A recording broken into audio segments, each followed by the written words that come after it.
অ্যানাস কিচেনে আপনাদের সবাইকে স্বাগত। আশা করি সবাই ভালো আছেন। আজকে আমি নিয়ে এসেছি আপনাদের জন্য দুর্দান্ত স্বাদে ম্যাঙ্গো ভাপা দই। প্রথমে কয়েকটি কাজু বাদাম ও কাঠবাদামকে গ্রাইন্ড করে নেব। ম্যাঙ্গো ভাপা দই বানানোর জন্য আমি একটি বড় সাইজের আম নিয়েছি।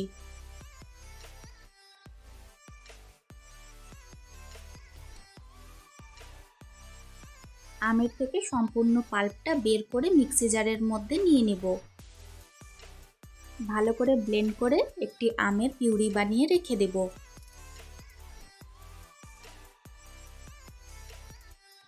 দু কাপ টক দই নিয়ে আমি 5-6 ঘন্টার জন্য জল ঝরিয়ে রেখে দিয়েছিলাম।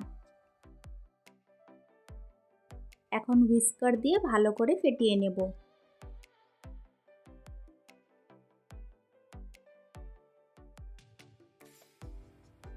ভালো করে 2 মিনিট মতন ফেটিয়ে নিয়ে হাফ কাপ কনডেন্সড মিল্ক দিয়ে দিব। যারা মিষ্টি খেতে পছন্দ করে কনডেন্সড মিল্কের পরিমাণটা বাড়িয়ে দিতে পারেন।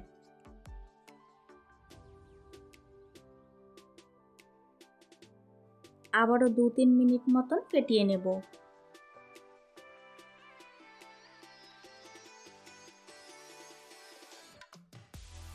এখন মিক্সিতে করা বাদামের গুঁড়োগুলো দিয়ে দিব।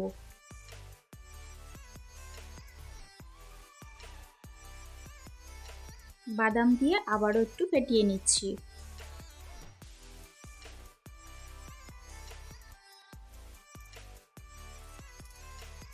এরপর ম্যাঙ্গো পাল্পটা দিয়ে দিলাম।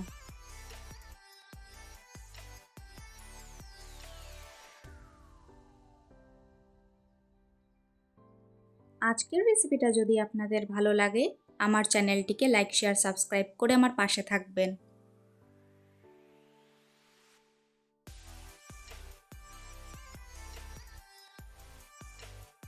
এখন হাফ টিস্পুন মতন ম্যাঙ্গো এসেন্স দিয়ে দিলাম।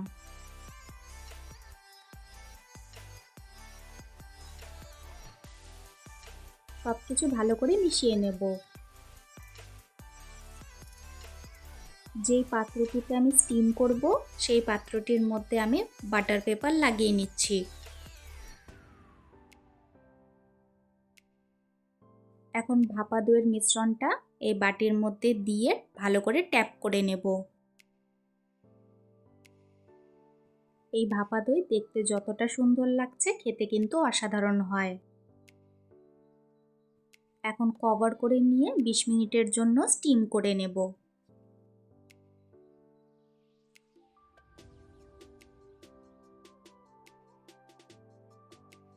বিশ মিনিট পর স্টিম করে নিয়ে 2 ঘন্টার জন্য ফ্রিজে রেখে দিয়েছিলাম।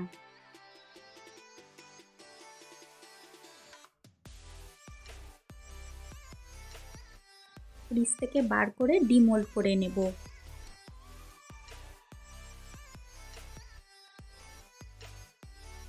বাটার পেপারটা প্রথমে সরিয়ে দিচ্ছি। ব্যাস তৈরি হয়ে গেল আমাদের আজকের রেসিপি খুবই টেস্টি ম্যাঙ্গো ভাপা দই।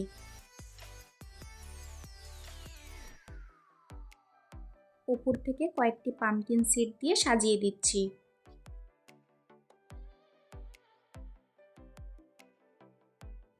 আমার রেসিপিটা ফলো করে একবার ম্যাঙ্গো ভাপা দই অবশ্যই ট্রাই করবেন। আশা করি ভালো লাগবে।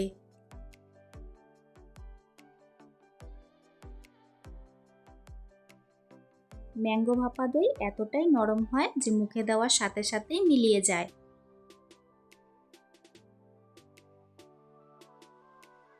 রেসিপিটি কেমন লাগলো অবশ্যই কমেন্টসে জানিও। দেখা হচ্ছে আবারও কাল একটি নতুন রেসিপি নিয়ে। সবাই খুব ভালো থাকবেন।